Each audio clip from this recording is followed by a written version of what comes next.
प्यारे विद्यार्थियों, आज हम कर रहे हैं अंग्रेज नेपाल संबंध का तीसरा व्याख्यान। इससे पहले दो व्याख्यान हो चुके हैं जिसमें मैंने नेपाल के बारे में एक भारतीय को और एक इतिहास के विद्यार्थी को जो जानकारी होनी चाहिए वो मैंने आपको दी, और दूसरे व्याख्यान में किस प्रकार से अंग्रेज और नेपाल के बीच में विवाद प्रारंभ हुआ। लॉर्ड हेस्टिंग्स जब गवर्नर जनरल बनकर भारत आया था तो यह निश्चय हुआ कि हस्तक्षेप की नीति का पालन किया जाएगा, किंतु शीघ्र ही हेस्टिंग्स ने अनुभव किया कि भारत की तत्कालीन परिस्थितियों में इस नीति पर चलना संभव नहीं है।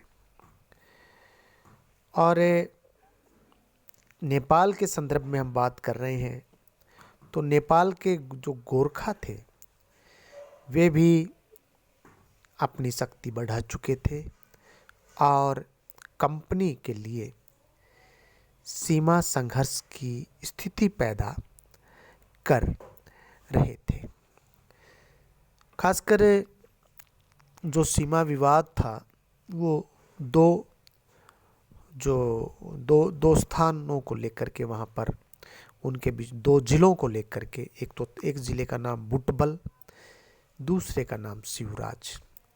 इन दो जिलों पर गोरखे यानी कि नेपाली अपना हक मानते थे और कंपनी उन्हें अपने राज्य का भाग मानती थी। गोरखों ने इन जिलों पर अपना अधिकार कर लिया और बातचीत में जब अंग्रेज़ों से बातचीत हुई तो गवर्नर जनरल हेस्टिंग्स ने गोरखों को धमकी दी थी कि वे चुपचाप इन दोनों जिलों को खाली कर दे, अन्यथा शक्ति का प्रयोग किया जाएगा। और अंग्रेज़ों ने अपनी सेना भेज भी दी, बुटबल पर अधिकार कर लिया। आक्रमण ये जो हुआ अंग्रेज़ों का, गोरखों से ये सहन नहीं हुआ और परिणाम स्वरूप दोनों पक्षों के बीच में जो है वो यूँ कहे कि युद्ध की परिस्थितियाँ बन गई। अब जो है हम आगे व्याख्यान में बढ़ रहे हैं। ये विगत व्याख्यान की बात थी कि जब दोनों शक्तियों के बीच में आपस में डिप्लोमेटिक लेवल की बातचीत हो रही थी, दोनों तरफ के प्रतिनिधि उपस्थित थे, मार्च 1814 की बात है, तो अंग्रेज प्रतिनिधिमंडल का मेजर ब्रैडशॉ ने अकारण नेपाली प्रतिनिधियों का अपमान कर दिया। यह कहा जाता है कि ये सब नियोजित था और इससे नेपाली जो प्रतिनिधि हैं वो जब उनका स्वाभिमान इस प्रकार से चोटिल हुआ तो वो उत्तेजित हो गए। हेस्टिंग्स को बहाना मिल गया। जिस जमीन के बारे में झगड़ा था वह उस समय नेपाल के कब्जे में थी। हेस्टिंग्स ने बजाय मामले को तय करने के नेपाल के महाराजा को धमकी भरा एक पत्र लिखा और लिखा कि विवादग्रस्त भूमि तुरंत खाली कर दी जाए। यह पत्र गोरखपुर के मजिस्ट्रेट के द्वारा नेपाल दरबार के पास भेजा गया। उसी दिन हेस्टिंग्स ने एक पत्र गोरखपुर के अंग्रेज मजिस्ट्रेट को भी लिखा था कि यदि नेपाल का महाराजा पत्र के 25 दिन के अंदर जब उसको पत्र रिसीव हो जाएगा उसके 25 दिन के अंदर नेपाल उस भूमि को खाली नहीं करता है तो गोरखपुर से कंपनी की सेना भेजकर उस भूमि पर जबरदस्त जो है कब्जा कर लिया जाए। नेपाली समझ गए थे कि अंग्रेज युद्ध के लिए कटिबद्ध है।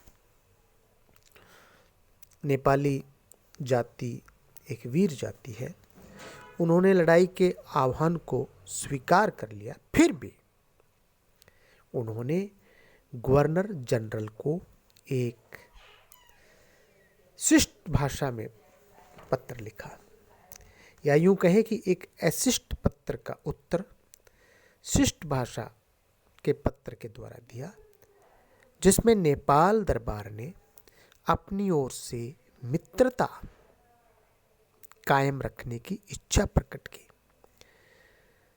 उत्तर गोपाल जो गोरखपुर का जो मजिस्ट्रेट है ने 25 दिन समाप्त होते ही विवादग्रस्त भूमि पर कब्जा करने के लिए 3 कंपनी गोरे सिपाहियों की रवाना कर दी। गोरखे अभी तक इसके लिए तैयार नहीं थे। वे अंग्रेजी सेना का बिना विरोध किए एक बार पीछे हट गए। अंग्रेजी सेना ने उस इलाके में कुछ थाने कायम किए और वहाँ अपनी चौकियों का निर्माण किया और वो वापस आ गए। अंग्रेजी सेना अभी गोरखपुर पहुंची नहीं थी कि 29 मई 1814 को तड़के अर्ली मॉर्निंग गोरखा सेना ने अंग्रेजी थानों पर हमला कर उस इलाके पर फिर से कब्जा कर लिया। गोरखा सेना के हमले ने मामले को संगीन बना दिया। अब अंग्रेजों के लिए इस हमले का जवाब देना आवश्यक था।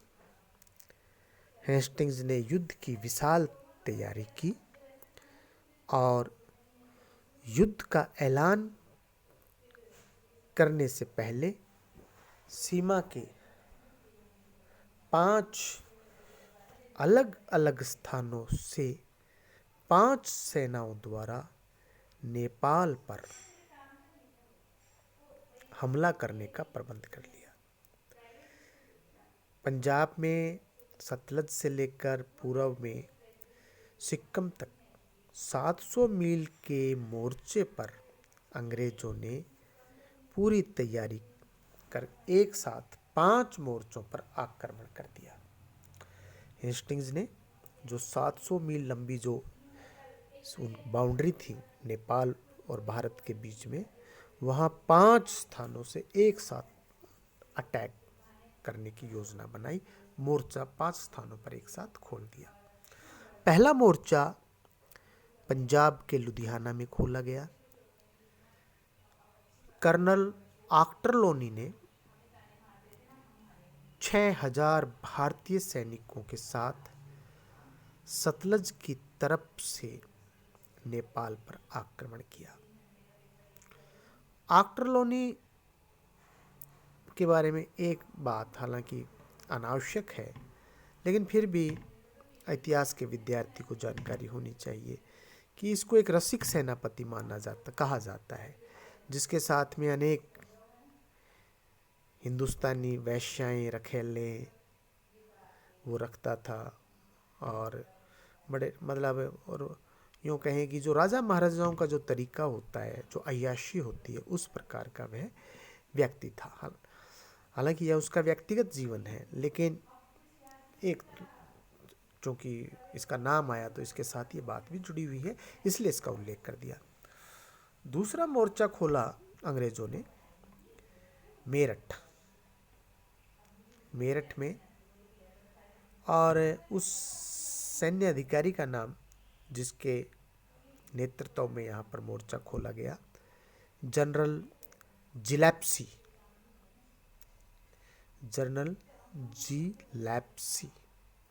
की अधीनता में एक मोर्चा यहाँ खोला, जिसे देहरादून, गढ़वाल आदि जीतना था। इस सेना में 1,000 अंग्रेज सैनिक थे और 2,500 अपने भारतीय सिपाही थे। ये था दूसरा मोर्चा। विद्यार्थियों, तीसरा मोर्चा जनरल सुलिवन वुड की अधीनता में बनारस में खोला गया। यह बनारस की तरफ से आक्रमण हो गया और इसका उद्देश्य था बुटवल जिले को जीतना। बुटवल और शिवराज 2 जिलों को लेकर के कंट्रोवर्सी थी ना, 2 जिलों को लेकर के आपस में विवाद था। तो तीसरे मोर्चे जो बनारस में जो सेना थी उसको ये टारगेट था कि एक साथ जब 5 दिशाओं से आक्रमण होगा तो आप बुटवल जिले को जीतेंगे। इसमें भी 1,000 गोरे सैनिक, 3,000 भारतीय सैनिक थे। चौथा मोर्चा विद्यार्थियों, चौथा मोर्चा जनरल मार्लो की अधीनता में खोला गया। इसमें 907 अंग्रेज सैनिक और 7,000 भारतीय सैनिक थे। इस सेना का काम नेपाल की राजधानी काठमांडू पर अधिकार करना था। यही आक्रमण का स्थान भी था।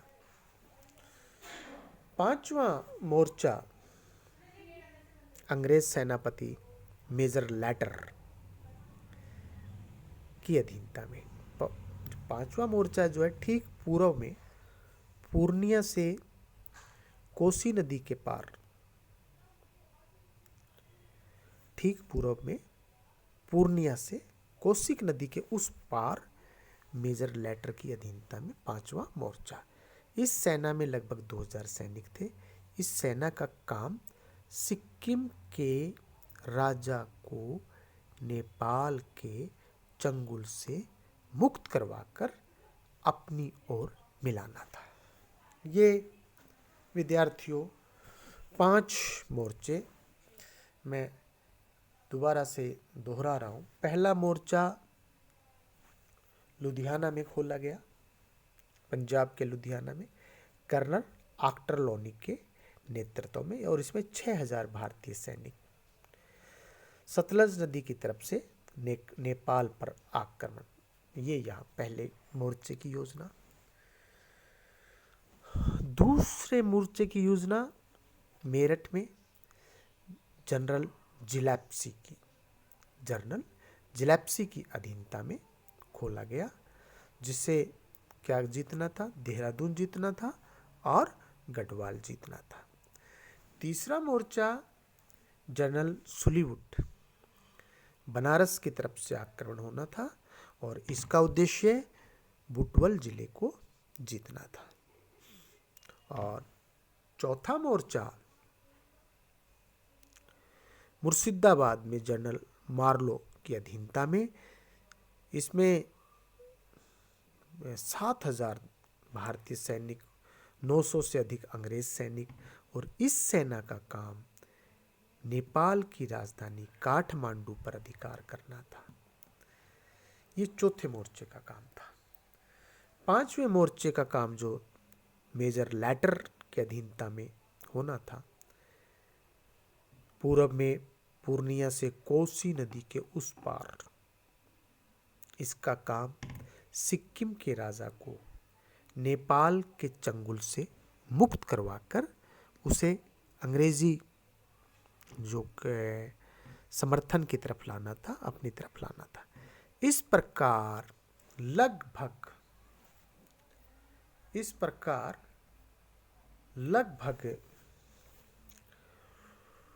30,000